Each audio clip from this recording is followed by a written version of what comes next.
What's up YouTube? Welcome to my unedited review of One Piece. That's right, raw footage from the moment I press record to the moment I stop, which is saying something because on my other channel I usually do a lot of very edited stuff because that's just how I do it. So this is saying something. Anyhow, today I'm here to do Fairy Tail chapter 341. And if you saw my last chapter review of Fairy Tail, I mentioned how, or it was either the last one or the one before, but I mentioned how all of a sudden it seemed I had fallen like 10 chapters behind, and now I'm going to explain what the ordeal is. Basically, I actually didn't fall behind, and I actually didn't fall 10 chapters behind. I actually only fell 3 chapters behind, technically 4, and the reason was because Fairy Tail decided to do this 2-week extravaganza. Basically, last week they released 3 chapters all at once in 1 week, rather than the typical 1 per week. And all of a sudden they made a huge surprise this week as well. They decided to do it for a second week in a row, which is amazing. That's a total of 128 pages over 2 weeks. I don't know how they're doing it, but that's saying something, because the artwork, from what I've seen in these pages, are on point if you've seen the chapters. So they're still putting in work. As far as the artwork is concerned, we'll talk about plot later, because again, that's an issue. But in terms of just artwork, they've been putting in straight up work.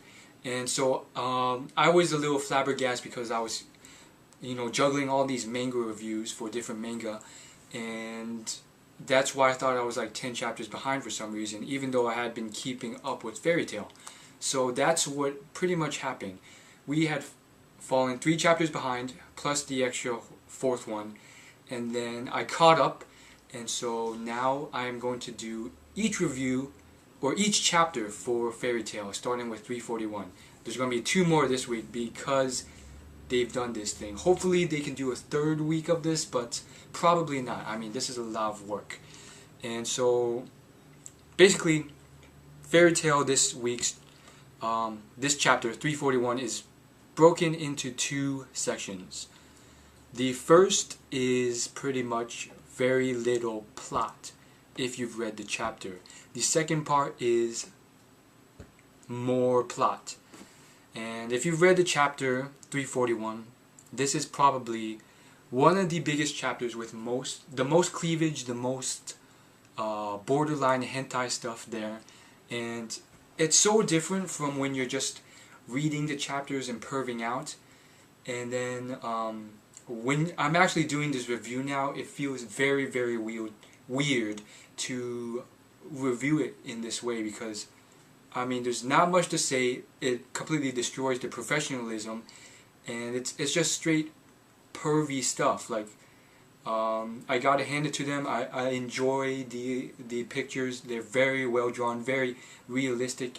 A lot of manga artists don't know how to draw a girl, so they'll have all these out of proportion stuff, and it doesn't look realistic at all. But I gotta say, these pages have been on point. I mean, if you haven't read them, you have to read these first to know what I'm talking about. But if you do, lots and lots of girls with very little, if not any, sort of obstructions. I mean, sure, there is censorship, but in terms of clothing, none. And I can see why certain manga reviewers have dropped the series. King of Lightning, he dropped the series. He dropped reviewing Fairy Tail because of this. Because, one, the plot was very lacking in certain areas, and 2, because there have been huge, almost mini arcs where it's pretty much just cleavage, and it's very, very teasing in a way. It's always teasing. There's no you don't actually see anything like no nipples or anything like that, whereas in Dragon Ball there is stuff like that in it. So it's a lot of teasing, but it's very good teasing in the way that the whole figure's there, it's just not showing the actual parts. And honestly, I mean, it's so different reviewing this rather than, you know, just reading it and perving out. So basically, for you pervs out there, it's great and all. I really like this, but at the same time, it's like, I mean, if you really want the stuff, just go on YouPorn, go on like one of those hentai websites. This is it's so borderline mild that it's like, there's really no point to this. Like, I'd rather just either read hentai or freaking porn, or just have straight out raw plot, raw fighting, raw action like we see in Naruto and Bleach. So I can see why certain manga reviewers on YouTube have dropped the series in their manga review. That's why I picked up the series as a review, because so many people had dropped it, that I thought that people would like it. But at the same time, it's like, you know, what can be said about this? However, as far as hentai is concerned, this artist, this author of Fairy Tail, he does a very, very good job drawing compared to other hentai, because hentai it's just very bad drawings. I mean, the girls are so out of proportion in terms of figure. It's like, what's the point? What's the point? That's so unrealistic. Like, I have no reason to read this. It's so unrealistic. So basically, what can I say? I like it, but I don't like it. It's kind of half-assed in the fact that, you know, you can just watch the same thing with porn and it'll be a lot better. And at the same time, it's very well drawn out compared to the quality of like hentai. Anyhow, moving on to the next part. So I guess what I'm saying is this guy should get into hentai or something. I don't know. The next part is more driven in in story. So I can again see why certain manga artists or manga reviewers have dropped the series in terms of their reviews. Regardless, I'm going to go not page by page, but arc by arc. So first part, we learn that the Fairy Tail as a guild has gotten hella lot of requests and offers because of their performance in the tournament, which is well deserved and well appreciated. And then we see Gajeel and everyone going out to do their quests again. And so other than that, we see a lot of pretty much just a lot of teasing going on in terms of the female characters in the shower / bathroom. Good and bad. Anyhow, here is one thing that is quite cool. They make a very blatant rave master analogy / reference. Basically, Urza and Wendy are going out to do this sort of play as one of their offers and get a reward. And they are very blatantly dressed up and playing as rave master characters, with Wendy's pet cat being the sort of pet in Rave Master. So that's very cool. And then we go on to see more of this, you know what I'm talking about. And then we see the girl with the very, very long hair appearing to want to join Fairy Tail, having showed up in the bath with the girls. And then at the same time, it's like, boom, she doesn't want to join. So that was quite a mistake. And finally, we move on to a part where Wendy and Urza and Lucy meet up, and there's a lot of nostalgic references. For the first time in a long time, we see Lucy walking back to her apartment and being surprised by guild members somehow breaking in. But then we see them deciding to check up on Natsu and Gray, who have been missing for 3 days. And at the site we see something this is the one panel which, in terms of plot and awesomeness, is probably the only panel that for a moment rekindles the fire of what I thought Fairy Tail's potential would be, and pretty much how I constantly see stuff like Toriko. We see like all three of their guild members just standing there, very small, and then this huge ogre-like pig beast who has been knocked out. And then it turns out Gray and Natsu defeated it instantly, and then have been fighting for 3 days, which was pretty cool. You see that little bit of character play again. And then they're so into their fight that they hit Urza, and then obviously you don't want to hit Urza because she's so freaking strong, obviously stronger than both of these kids. So she puts them in their place, and then we see a little bit of a sort of cliffhanger at the very end, which is very cool, which is pretty much we see some very important tasks that Natsu and Gray have to do. And why I think this is so cool is because of what's revealed. This guy at the very end, let me go to the page real quick.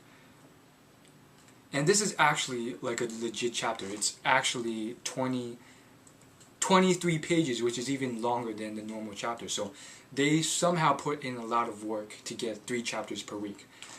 So they have a request, and the client's name is Warren Seken, who is ranked 4th among the 10 Wizard Saints. Now, first off, it was mentioned quite a long time ago. I don't know if you remember this, but it was said that the top 4 Wizard Saints are not even humans anymore because their strength is so strong that either they've become unhuman, or because they were never human to begin with. We don't know yet.